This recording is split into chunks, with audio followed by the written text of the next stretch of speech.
But I want to bring up one more issue, which I think is very important for people, to give you a sense of confidence that what we are talking about when I use the word suttas and I use the word the Buddha's discourses actually are the words of the Buddha. Because you may think you get this book and people tell you, oh, these are the word of the Buddha, and you may think, well, how do I know that these things are the word of the Buddha? How can I tell this? And this is, in fact, I think is very important. And it's very important because there is a lot of research out there today among researchers, linguists, and people who call themselves Buddhologists, which is a rather funny term in my opinion. It's an interesting term. But anyway, and these people, they do research in these particular areas. And there's a lot of research out there. And I'm going to summarize for you what this research says. And it's very important to actually take this kind of research seriously here. Because if the word of the Buddha is as important as I'm trying to say it actually is for us, it is so incredibly fundamental, then it is important that we are absolutely honest about where that word of the Buddha is to be found.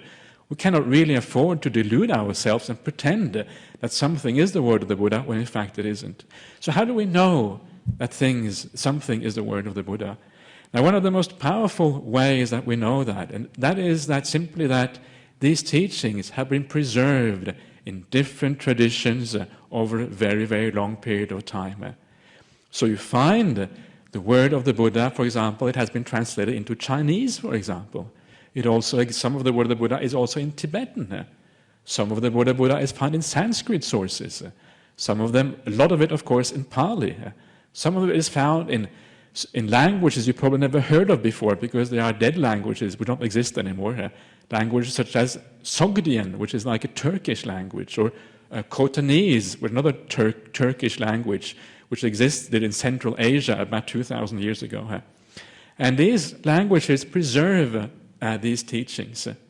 And what is amazing to know is that these lineages, these different sects of Buddhism that give rise to these different translations, different languages, they're separated from each other about 2,200 years ago, maybe 2,100 years ago.